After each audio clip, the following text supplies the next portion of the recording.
In this episode, I'm going to share with you exactly where I've been being inauthentic and how I plan to get back in alignment by clearing the slate clean and stepping back into my authenticity. So, by the way, I have a strong feeling that you're going to find something valuable for yourself in this episode. I just have this feeling. So, stay tuned. I'm Adam Kadu, and it's time to master the art of real heart alignment, where you live, work, and play from your personal power as energy aligns, your gifts flow, and life simply works.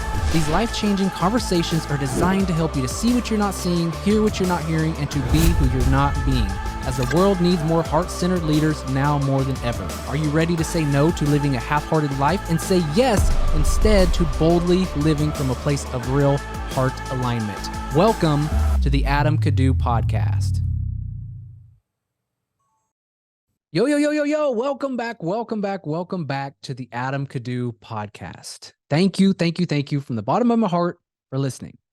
So I've got some things on my heart, on my chest that's been weighing a little heavy on me that I'm ready to wipe the slate clean.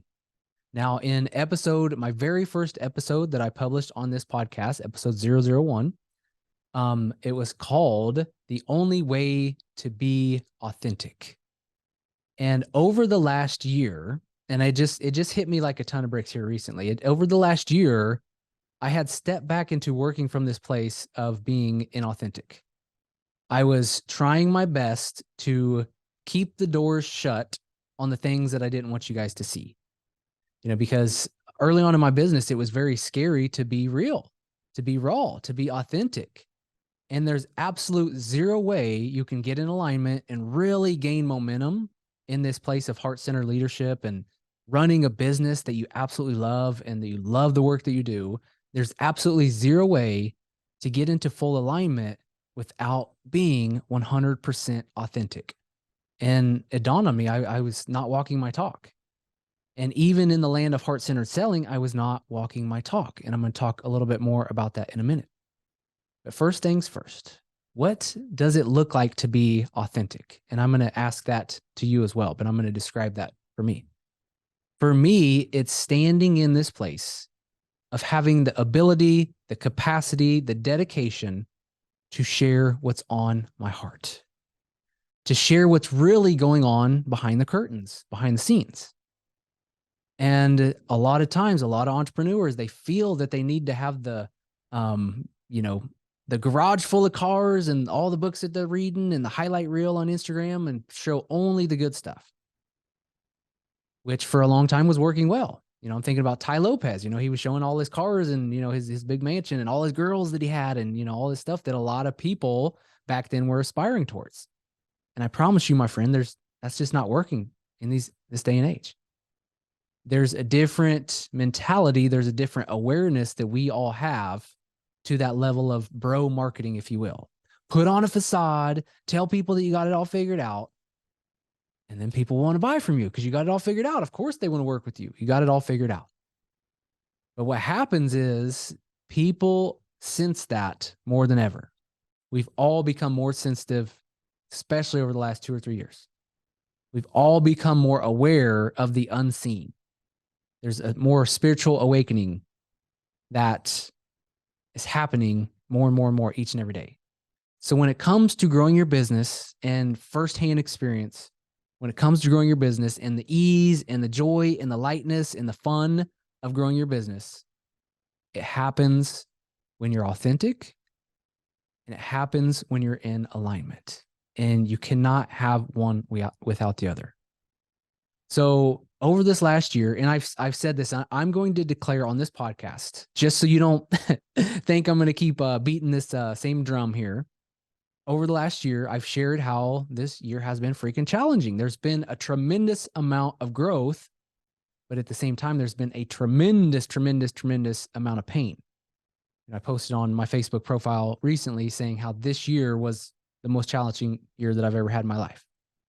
Freaking hard. Let's just say it. I know I'm not supposed to say the hard word because that's a label.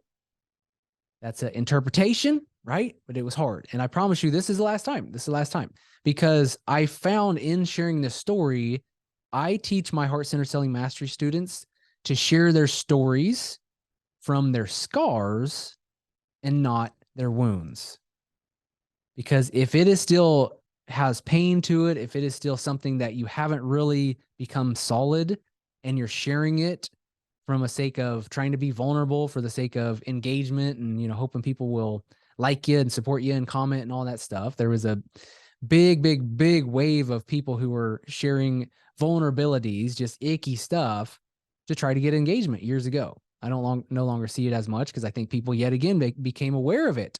These things that are happening around us, people become aware and desensitized to them to where they no longer work. But a lot of people are jumping on the trains for this. You know, a lot of people are trend jumpers. A lot of people, and I'm not bashing, it's not my game. It's just like you see so many people jumping on this AI wagon, which I love that people are teaching this stuff. But literally, like you're jumping into this out of fear. You're saying, okay, I can make it work from this. And it's still out of alignment. It's not your work. It's not your path. But it's just like, there's an opportunity here. Let me just jump at this. There's opportunities each and every day. And if we are always jumping at the latest opportunity, how in the heck are you going to get momentum? And how in the heck are you going to be in alignment? Side note on that. So with that being said, you know, I had come across this model years ago. It's called the Johari window. It's basically this model to deepen your communication and deepen your self-awareness. And in this model, and I'm going to break it down to you in a quick minute. I would love to have a visual here, but we will just roll with what we have. So in this Johari window, it's the opportunity for you to take what is on your heart or in the back of your mind or that's plaguing you and get it out into the open. Because what happens is a lot of times is there's this hidden part of us. And this hidden part of us actually takes up a grand scale, a grand scope of our totality, of who we are. There's a lot of things that we don't want people to know about this. There's a lot of fears and insecurities and worries and doubts and second guessing ourselves that we don't want people to see. But when you can be honest, when you can be open, all of a sudden you open, your awareness opens, the people around you's awareness opens, and there's this ripple effect that can happen from being open. So let's just do this. Let's just do this. Because I do want to break this down. So there is 4 boxes, right? I think you can get this visual. There's 4 boxes, 1, 2, 3, 4, you know, stacked on top of one another. There's 2 on top, 2 on bottom. The quadrant, the x-axis, I believe it's called, up top, there's one box, or excuse me, one part of the top that's knowing yourself. It's known to yourself. There's things that you know that you know. And on the right-hand side of that box, next to that first box, if you will, is the unknown to self. So it's the things that you do not know about yourself. That's your blind spots. Okay. So we'll go down. So on the left-hand side, there is what people know or about you. So it's like what you have openly shared with people.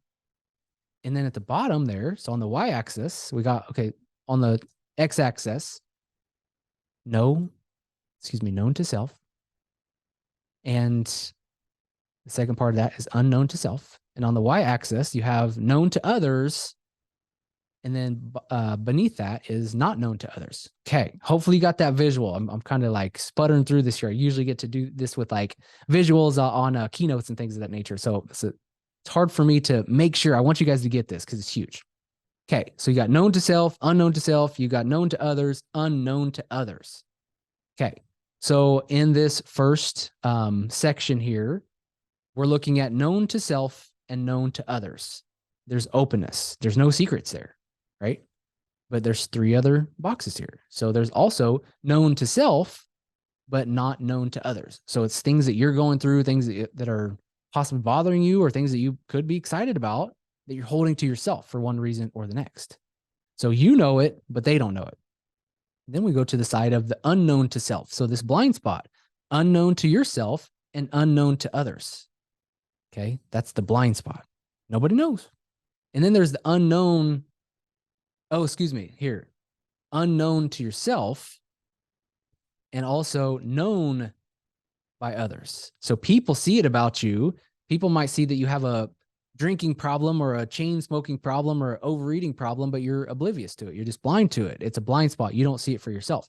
And that's why coaches are so important, because they allow you to see blind spots. They will shine a light on the things that you don't fully just grasp for yourself. Okay, so then there's unknown to self and not known to others. So it's completely unknown. It's blank. It's void, right? There's no awareness around that. And so what happens is when you can be vulnerable and open and start to share the things that, yes, that you know about yourself, but also share in a way that allows people to help you to see your blind spots, and also open up to the people in your life to allow them to see what you possibly were hiding at one point. And so for this last year, literally, it's just like I said, it's been a tremendously tough year. There's some things that I've been inauthentic about. And one of the first things that I'll say is, I'm here to rattle the cages. Like, my tagline on this podcast is real heart alignment, because I do believe, and I know at one point in 2020 and early 2021, I was in, actually the entire year of 2021, I was in alignment. I was cruising. I was having a lot of fun. Things were just pouring out of me. I was aligned spiritually. I was aligned energetically. I had my heart open. I deeply cared about the people that I'm here to impact on this world. But through, lack of sleep with a 1-year-old, through having a very challenging time over the last 4 months with our whole nanny situation, which yet again, it ends here. Unless I'm sharing it later as a story to where it's completely healed and it's good, it's still raw. It's still rough. I'm still going through the sleep thing with my little man. And one of the things that I have not been fully open with my wife is that I'm pissed off at myself. I'm pissed off at myself because I am taking all this responsibility on myself. My wife, obviously when she, gave birth, I knew she needed time to heal. I knew she needed time to, get back to her strength and her energy. So I was, obviously she was breastfeeding when she needed to breastfeed. But other than that, when the little man was waking up, and he's waking up at least 2 times a night, if not sometimes 4 times a night. And I'm waking up with him every time. I'm getting him settled because he's literally freaking out.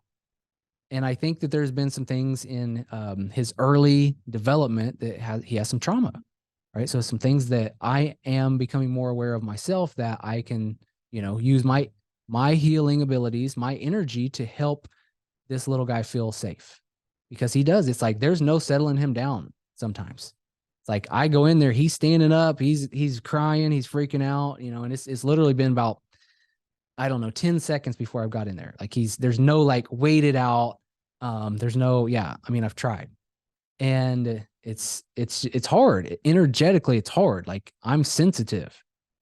And so I have to sit with him. I have to rock him. And there's times where I try to put him in his crib and he just wakes up, right? And he's just kind of panicky. He's pretty chill during the day, but at night he just gets scared. I think, anyways, I won't get into all that. But it's been challenging. And I have not asked my wife for more support and help. Like if he wakes up at 5:30 or 6 in the morning, finally, I'm like, I've been up all night with him. I'm like, he's yours, right? But there's no point in time where I've been like, hey, look, I've got some important stuff. I've really got to have my energy. I've got to have my sleep. I need to be intentional tomorrow. Can you help? Can you take your earplugs out for tonight? And I just see it in my mind because I'm, projecting the future of how she'll react. I'm seeing it in my mind a certain way. And so that in itself is hidden to her because I haven't brought it to her attention. She might just be like, yeah, that's cool. Even, a part of me right now is like, no, she's not going to say that, but I don't want to project. Right. So that's hidden to her. She doesn't know that I'm pissed off at myself for not asking for help. So there's that. Also my business, I'm getting kicked in the ass right now in business just because I get the ability to work maybe 15 hours during the week. I thought I had my business set up in a way to where I can work less and less and less, and it wasn't so reliant on me. But I lost one of my star, teammates in late in 2021, and it just wasn't the case. Like it's still relying on me. Like I thought I had this machine built. I thought I had a lot of things automated. I thought I had my processes set up, but it still is taking a lot of input from me. And I was beating myself up and kicking my butt for that because I know better. I should have done better. But this is an opportunity to clean that up. And this is why, you come clean about stuff, clean it up. So business has been rough this year. Like literally, I've got 15 hours, between all the nanny stuff. The first few months, it was like, lack of sleep. Like I'd have a good day if I could focus for 3 hours on a day, without burning out, and it's just crazy. But all that goes to say is that's turning into a story as well. That's turning into something that's a poor me and that's getting in my way and all that. And I'm seeing that more and more clearly. But at the same time, lack of sleep, is lack of sleep. It'll kick your butt. But it's been hard for me to focus on my business when my wife and I are now splitting time to take care of our kids, because we have been through 6 nannies in 4 months. And each time we bring on a new nanny, we have to be a little hands-on. And then we had a couple nannies that just we didn't think was the right fit, and we let them go. There's been, most of the nannies end up quitting for one reason or the next. Most of them don't give notice. They just quit. They'll quit on a Sunday night. And so that leaves us picking up the pieces. So I've got certain promotions and certain deadlines and certain things that I'm working on, which now my time is cut in half, which I would be totally cool with, totally cool if I could work late into the night a little bit or early in the morning. But that is risky business, I will say, because little man, he'll wake up 2 or 3 times before 1 or 2 o'clock. And so, yes, I can work and get pulled away and go back and go back and go back. That's tiring. It's challenging. And then it's like, okay, I've got from, 1 o'clock to 4 or 5 o'clock when he's going to probably wake up again. And then he's kind of up and down at that end of the night as well. So he's waking up early and he's waking up late. So that's been challenging. It's been tough. It's been tough for me to grasp and to catch my thoughts, even though I train other people to do this, right? I train other people to open their hearts. I feel like I've closed off my heart. I've trained other people to stay out of fear. I've been in fear. And so there's this aspect that is me being inauthentic. I'm walking a talk that I'm not willing to walk.